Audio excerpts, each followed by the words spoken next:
જય સ્વામી વિદ્યાર્થી મિત્રો, આપણે મેથ્સ ફાઉન્ડેશનની અંદર અવયવીકરણની અંદર આજે બીજા લેક્ચરની અંદર આપણે બહુપદીઓના અવયવો વિશે આપણે ચર્ચા કરવાના છે. પહેલા લેક્ચરની અંદર આપણે એક પદી અને દ્વિપદી વિશે આપણે અભ્યાસ કરી ગયા છે.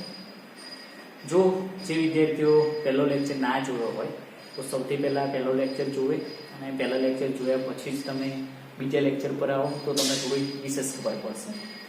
હવે આપણે પહેલા લેક્ચરની અંદર આપણે વાત કરી હતી કે આપણે દ્વિપદી હોય તો દ્વિપદીના અવયવો આપણે કઈ રીતે પાડતા હતા, તો કે બે પદમાંથી જેટલું બને એટલું સામાન્ય નીકળતું હોય તો આપણે કાઢી લેવાનું અને એ કાઢ્યા પછી એને આપણે કાઉસમાં લખીએ એટલે એના અવયવ થતા.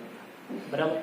તો સેમ પ્રોસેસ જેમ દ્વિપદીમાંથી બબે પદની આપણે જોડ કરીને અવયવ પાડતા હતા, સેમ એ જ વસ્તુ આપણે બહુપદીઓની અંદર કરવાનું છે. બરાબર છે? તો હવે ખૂબ જ ધ્યાનથી તમારે જોવાનું છે. એમાં આપણે સૌથી પહેલા પહેલું ઉદાહરણ જોઈએ. પહેલા ઉદાહરણમાં શું છે તો કે 4ab વત્તા 6ac વત્તા 2bc bx વત્તા 3cx. બરાબર છે? હવે આપણે એ જોઈશું તો કે ચારે ચાર પદમાં જેવો સામાન્ય બે નીકળતું હોય એવું કઈ દેખાય છે તમને? તો કે એવું તો કઈ દેખાતું નથી. તો આપણે શું કરશું તો કે બહુપદીની અંદર આપણે શું કરવાનું તો કે બે ને આપણે ગ્રુપ બનાવવાના. હવે બે ની આપણે શું બનાવવાની? જોડ બનાવવાની. બરાબર? પણ એમાં આપણે ખાલી એટલું જોવાનું છે કે આપણે જે બે પદો જોડે લીધા છે તો એના અવયવો કોઈ સરખા આવશે કે નહીં આવે એ આપણે જોવાનું છે. બરાબર? સરખા આવતા હોય એવા જ પદો આપણે જોડે લેવાના છે. બરાબર છે? તો ચલો આપણે પહેલા જોઈએ તો કે 4ab વત્તા 6ac. બરાબર? એ તો સામાન્ય છે જ. બરાબર? એટલે આપણે ખબર તો પડી ગઈ કે હા ભાઈ સરખા તો છે જ. બરાબર છે? ચલો હવે એના આપણે અવયવ પાડશું. તો પહેલા આપણે અવયવ પાડીએ તો કે 2 ગુણ્યા 2 ગુણ્યા a ગુણ્યા b. બરાબર? એક પદના અવયવ પડી ગયા. બીજા પદના વત્તાની છે વત્તાની કરી છે તો બીજા પદના અવયવ શું થશે? 3 ગુણ્યા 2 ગુણ્યા a ગુણ્યા c. બરાબર છે? તો આના અવયવ પડી ગયા છે. હવે શું તો કે નિશાની કઈ છે? વત્તાની. અંદર શું છે? 2 ગુણ્યા 2 ગુણ્યા x વત્તા 3 ગુણ્યા c ગુણ્યા x. બરાબર છે? હવે આપણે જોવાનું છે કે ચલો આ કૌંસમાંથી સામાન્ય શું નીકળશે અને આ કૌંસમાંથી સામાન્ય શું નીકળશે. બરાબર છે? દરેક દાખલામાં આટલું લાંબુ કરવાની જરૂર નહીં. આપણે પણ ફક્ત એક જ દાખલામાં કરશું, પછી આપણે સામાન્ય ડાયરેક્ટ કાઢી લઈશું. બરાબર? ચલો આમાંથી સામાન્ય શું નીકળે છે? એક તો 2 નીકળે છે. હા 2 નીકળે છે. બરાબર? બીજું શું નીકળે છે? a નીકળે છે. બરાબર છે? ચલો 2 અને a સામાન્ય નીકળી ગયું તો અંદર શું રહેશે? 2b વત્તા. બરાબર? નિશાની વત્તાની થઈ ગઈ. આ બાજુ શું રહેશે તો કે 3c. બરાબર? આવું કઈ અંદર રહ્યું. બરાબર? ચલો બીજામાં જો આની અંદરથી કે સામાન્ય નીકળે છે તો કે હા શું નીકળે છે તો કે x બંનેમાં દેખાય છે સરખું. બરાબર? તો ચલો x ને આપણે બહાર કાઢી લઈએ. અંદર શું રહેશે? 2b વત્તા 3c. બરાબર છે? મોસ્ટ ઓફ તમારે જો જવાબ સાચો છે કે ખોટો એ ચેક કરવું બહુપદીઓના અવયવોમાં તો બંને કાઉસ જો સરખા આવી ગયા તો તમારો જવાબ કેવો કહેવાશે? સાચો કહેવાશે. બરાબર? જો સરખા ના આવ્યા તો તમારે ફરીથી ચેક કરવાનું કે કઈ તમારી ભૂલ તો નથી થઈ. બરાબર? આપણે બંને કાઉસ સરખાઈ ગયા છે 2b વત્તા 3c અને 2b વત્તા 3c. હવે જો બંને કાઉસ સરખા છે એટલે આપણે એકવાર લખી દેવાના 2b વત્તા 3c. બરાબર? બીજો કાઉસ કયો બનશે તો કે આ અને આ શું થશે તો કે 2a વત્તા. બરાબર છે? તો આ થયા તમારે બહુપદીના અવયવ. બરાબર છે? આમાં કંઈ તો આપણે જે વિશેષ કર્યું નહીં. આપણને જો ત્રિપદીના અવયવ કાઢતા આવડતું હોય તો આપણને બહુપદીના અવયવ કાઢતા આવડે. બરાબર છે? હવે આપણે બીજો દાખલો છે. બીજા દાખલામાં શું છે કે પદો આપણે જોઈ લઈએ પહેલા. ચલો a વાળું પદ જોડે છે અને b વાળું પદ પણ જોડે છે. બરાબર? આપણી રકમ શું છે 8ax minus 2ay minus 12bx વત્તા 3by. બરાબર? તો ચલો હવે આપણે શું કરવાનું છે તો કે આખું પદ લખી દઈએ. તો ચલો 8ax minus 2ay minus 12bx ઓછા 3by. હવે તમને મનમાં વિચાર આવતો હશે કે સર અહીં આપણે સરવાળાની નિશાની હતી તો બાદબાકીની નિશાની કેમ કરી? તો તમારે ખાસ ધ્યાન રાખવાનું, જો સરવાળો હોય, જો આની અંદર શું હતું, કૌંસની બહાર સરવાળો હતો ત્યાં તો કોઈ પણ નિશાનીનું ચેન્જીસ ના થાય કૌંસમાં. પણ જો બાદબાકી, કૌંસની બહાર જો બાદબાકી હોય તો કૌંસની અંદર જે નિશાની હોય એમાં શું થાય? બદલાઈ જાય. સરવાળો હોય તો બાદબાકી થઈ જાય, બાદબાકી હોય તો સરવાળો થઈ જાય. તો એ શું હતું આપણે તો કે માઇનસ મૂકી 12bx. હવે જો સરવાળો તો શું કરી દીધું આપણે? માઇનસ કરી દીધું છે. બરાબર? આપણે બહુપદીના અવયવોમાં આટલી વસ્તુ ખાસ ધ્યાન રાખવાની છે. બરાબર? આમાં મિસ્ટેક ના થાય. આમાં મિસ્ટેક જો તમારી થશે તો તમારો જવાબ કેવો આવશે? ખોટો આવશે. બરાબર? એટલું આપણે ધ્યાન રાખવાનું છે. ચલો આની અંદરથી શું સામાન્ય નીકળશે તો કે જુઓ 2 અને a. હવે 2a આપણે સામાન્ય કાઢીએ તો અંદર શું રહેશે તો કે 8 હોય તો 8 ભાગ્યા 2 કરશું એટલે 4x થશે. કે 4x માઇનસ y. બરાબર છે? બીજું શું થશે તો કે માઇનસ. એ શું નીકળશે તો કે 3b રહેશે. 3b બહાર નીકળશે. 3b બહાર નીકળે 12 ને આપણે 3 વડે ભાગીએ તો શું થશે? 4 આવશે. તો કે 4x માઇનસ y. બરાબર છે? અહીં પણ આપણે જવાબ આવ્યા છે. શું આવ્યો છે તો કે 4x માઇનસ y અને 4x માઇનસ y. બરાબર છે? હવે આપણો ફાઇનલ જવાબ કયો હશે તો કે ચલો સામાન્ય કૌંસ છે તો કયા છે? 4x માઇનસ y એને આપણે એકવાર લખી દઈશું. પછી બીજું શું છે તો કે 2x minus 3b. 2x minus 3. બરાબર છે? આટલું તમને ક્લિયર થઈ ગયું? પહેલા દાખલામાં શું હતું તો કે બધું પ્લસ હતું એટલે કોઈ પણ જાતની નિશાની આપણે ચેન્જીસ થતી નથી. બરાબર? બીજા દાખલામાં શું છે તો કે બહુપદી છે. બરાબર? 4 પદ છે. પણ હવે શું જોશો તો બબેની પેર બનાવશું તો જે નિશાની આવે બે કૌંસની વચ્ચે કઈ છે? માઇનસ. અને જો કૌંસની બહાર માઇનસની નિશાની આવે તો કૌંસની અંદર કઈ નિશાની થાય? પ્લસ. બરાબર? એટલે એવું ના કહેવાય કે પ્લસ જ થાય, એવું ના કહેવાય. જો પ્લસ હોય તો માઇનસ. ત્રીજો દાખલો જોઈશું. ત્રીજા દાખલાની અંદર શું છે તો તે 8xa વત્તા 5yb ઓછા 10ya ઓછા 4xb. બરાબર છે? હવે આપણે પહેલા બે દાખલાની અંદર શું કર્યું છે તો કે જોડે જોડે વાળા જે પદ હતા એને આપણે સરખામણી કરી અને સરખામણી કરીને આપણે શું આમાંથી સામાન્ય અવયવ કાઢતા હતા. બરાબર છે? હવે આપણે જોઈશું તો જોડે જોડે વાળા પદ કેવા છે તો કે 8xa વત્તા 5ya. બરાબર? બીજા બે પદો કયા છે તો કે -10ya ઓછા 4x. આમાંથી આપણે જોઈશું તો અહીંથી આપણને કોઈ પણ વસ્તુ સામાન્ય નીકળે એવી જણાતી નથી. બરાબર? તો તે ટાઈમે આપણે શું કરવાનું? બરાબર છે? તો તે ટાઈમે આપણે પદોની અદલા બદલી કરી દેવાની. બરાબર?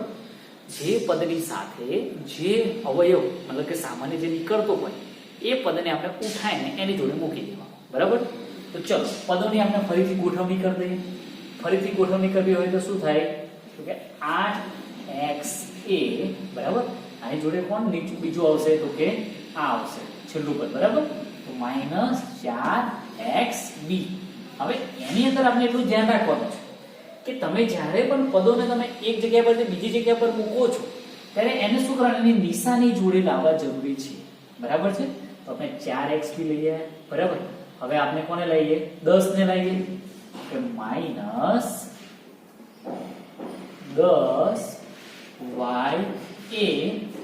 વત્તા 5y. બરાબર છે?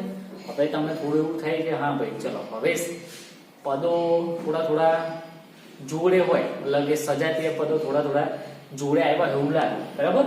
પદોને આપણે સજાતીય તો ના કહીએ કે પણ એના અવયવો કેવા છે?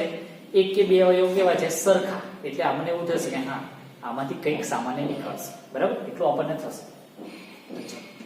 આ બે પદ છે અને આ બે પદ છે. પહેલા આપણે કૌંસ બનાવી દઈએ અને કે 8xa ઓછા 4xb ઓછા કૌંસમાં શું છે 10y1 ઓછા 5y બરાબર. બધાને યાદ આવી ગયો. હવે જે બીજા દાખલામાં આપણે વાત કરી હતી, કૌંસની બહાર જો બાદબાકી હોય અથવા માઈનસની નિશાની હોય તો કૌંસની અંદર જો સરવાળો હશે તો બાદબાકી થશે અને બાદબાકી હશે તો સરવાળો થશે. બરાબર. પ્લસ હોય તો માઈનસ થાય અને માઈનસ હોય તો પ્લસ થાય. એ આપણે યાદ રાખવાનું છે. ક્યારે? જ્યારે કૌંસની બહાર માઈનસની નિશાની હોય તો. બરાબર છે. ચલો હવે આમાંથી આપણે સામાન્ય કાઢશું. સામાન્ય શું નીકળશે? તો કે 4 કાઢી દઈએ તો કે શું થશે? તો કે 4 × 8 થાય. બરાબર. 4 નીકળશે ને? તો 4 નીકળશે. બીજું શું નીકળશે? x નીકળશે. એટલે કે આપણે 4x ને આપણે કાઢીએ બહાર. 4x ને બહાર કાઢીએ તો અંદર શું રહેશે?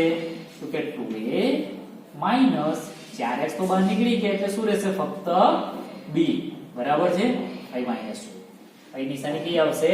માઈનસ. કેમ? તો કે ઉપર માઈનસ છે એટલે અહીં પણ આવશે માઈનસ. ચલો હવે બીજું શું? તો કે આમાંથી કોણ નીકળશે? તો કે 5 નીકળશે ને એની જોડે બીજું કોણ નીકળશે? y નીકળશે. 5 કાઢીએ તો અહીં શું થશે? 5 × 2 એટલે 5 × 10 થાય. બરાબર છે. તો 5y ને આપણે બહાર કાઢીએ. 5y અંદર શું રહેશે? તો કે 5 × 10 એટલે કે 2a ઓછા 2. બરાબર છે. ચલો હવે બંને કૌંસ કેવા થઈ ગયા? સરખા. તો બંને કૌંસ સામાન્ય કાઢી લઈએ. તો કે ચલો 2a ઓછા b. બીજો કૌંસ કયો બનાવશું? કે 4x ઓછા 5y. 4x ઓછા 5y. બરાબર છે. આ થયો તમારો જવાબ. બરાબર છે. ક્લિયર થઈ ગયું તમને? બીજા દાખલામાં એકદમ સરળ રીતે આપણે સમજવાની કોશિશ કરી છે. તેમ છતાં ખબર નહીં પડી હોય તો હજુ આપણી જોડે એક દાખલો છે તો એ દાખલામાં ખૂબ જ ધ્યાનથી જોજો અને જોયા પછી પણ ખબર ના પડે તો આખો વિડિયો તમારે ફરીથી જોવાનો છે. બરાબર છે. ચાલો હવે ચોથો દાખલો શું છે? 3ab વત્તા 12 ઓછા 4a ઓછા 9. બરાબર છે. તો હવે આની અંદર આપણે કરશું શું? બરાબર. તો આની અંદર પણ આપણે શું કરશું? પદોની ગોઠવણી કરીશું. બરાબર. તો પદોની ગોઠવણી કરવી હોય તો સૌથી પહેલા 3ab કૌંસ રવા દે. 3ab ની જગ્યા પર બીજું કોણ આવશે એની જોડે એવું લાગે છે? તો કે -9b. બરાબર. નિશાની જોડે ઉઠાય. પછી કોણ આવશે? તો કે શું આવશે? તો કે માઈનસ 4a વત્તા 12. બરાબર છે. આ રીતે આપણે પદોની ગોઠવણી કરી છે. બધા પદોને આપણે આગળ પાછળ તો લઈ ગયા છે પણ કોની સાથે લઈ ગયા છે? તો કે નિશાની સાથે લઈ ગયા છે. એટલે આપણે ધ્યાન રાખવાનું છે. તો ચલો હવે આપણે કૌંસ બનાવી દઈએ. 3ab ઓછા 9b ઓછા અંદર શું રહેશે? 4a ઓછા 12. બરાબર. પાછો તમે ક્લિયર કરી રહ્યો છો. જો કૌંસની બહાર માઈનસની નિશાની આવે તો અંદર જો પ્લસ હોય તો શું થશે? માઈનસ. એટલે નિશાની કેવી થઈ જશે? બદલાઈ જશે. બરાબર છે. તો ચલો 3ab માઈનસ 9b એમાંથી જો આપણે સામાન્ય કાઢો શું નીકળશે? એક તો 3 નીકળશે. બીજા કામ નીકળશે તો કે b નીકળશે. તો કે 3b નીકળશે. તો અંદર શું રહેશે? તો કે a ઓછા 3 3 9 એટલે કે a ઓછા 3. બરાબર છે. અંદર આવું રહ્યું. બીજું જો હવે 4a માઈનસ 12 છે તો હવે a જો અહીં હોય તો a બહાર નીકળતો પણ a છે નહીં. ફક્ત શું છે? 4a ઓછા 12. તો એની અંદરથી શું સામાન્ય નીકળશે? તો કે 4 સામાન્ય નીકળશે. 4 સામાન્ય નીકળશે તો અંદર શું રહેશે? a ઓછા 4 3 12. બરાબર. 4 નીકળી ગયો તો અંદર શું રહેશે? 3. બરાબર. a ઓછા 3. બરાબર. બંને સરખા કૌંસ થઈ ગયા છે. હવે શું? બંને સરખા થઈ ગયા તો બંને કૌંસને આપણે કેટલી વાર લખવાના? એક વાર લખવાના. બરાબર છે. તો કે a ઓછા 3 અને બીજા કૌંસમાં શું આવશે? 3b ઓછા 4. બરાબર છે. આ એના અવયવો. બરાબર છે. હવે આપણે બહુપદીના અવયવો બને એટલું તો આપણે પ્રયત્ન કર્યો છે કે એકદમ સ્લોલી આપણે ચલાવીએ. તો આની અંદર તમારે યાદ શું રાખવાનું છે? તો કે પહેલા આપણે પદ જોઈએ તો પદમાં આપણે જોવાનું કે બબ્બેની પેર બનાવશું તો સામાન્ય અવયવ નીકળશે. જેટલા બને એટલા કાઢી લેવાના. બાય ચાન્સ જો આપણને ડાયરેક્ટ રકમમાં જો સામાન્ય અવયવ નીકળે એવી રીતે રકમ ના આપી હોય, ઉલટ સુલટ આપી હોય, તો આપણે શું કરવું? તો પદોની ફરીથી ગોઠવણી કરવી. પદોની ફરીથી ગોઠવણી કરવામાં આપણે ધ્યાન શું રાખવાનું છે? તો કે પદોને તમે એક જગ્યાએથી બીજી જગ્યા પર લઈ જાઓ છો તો એને એની નિશાની જોડે લઈ જવાનું છે, નિશાની વગર લઈ જવાનું નથી. પછી આપણે ત્રીજી વસ્તુ આની અંદર શું જોવાની છે? તો કે જો બે પદો ભેગા થયા, ધારો કે ચલો આ બે પદો ભેગા થયા અને બે પદોની વચ્ચે માઇનસની નિશાની હોય તો અંદર જે નિશાની હોય ને એ શું થઈ જશે? બદલાઈ જશે. જો માઇનસ હોય તો પ્લસ થશે, પ્લસ હોય તો માઇનસ થશે. બરાબર છે? તો આટલી જ વસ્તુ ધ્યાન રાખવાની છે. આટલી વસ્તુ જો તમને ક્લિયર હશે તો બહુપદીના અવયવ એકદમ સિમ્પલ છે. એકપદી જે અવયવ આવડી ગયા હોય, બહુપદીના મતલબ કે ત્રિપદીના અવયવ આવડી ગયા હોય તો બહુપદીના અવયવ તો એકદમ ઈઝી લાગશે તમને. બરાબર છે? તો જ્યાં સુધી બહુપદી તમને હાર્ડ લાગે તો અવયવનો પહેલો લેક્ચર અને બીજો લેક્ચર બંને લેક્ચર તમારે જોવાના રહેશે. બરાબર છે? તો આ લેક્ચરમાં આપણે આટલું રાખીએ છીએ. જય સોમનાથ.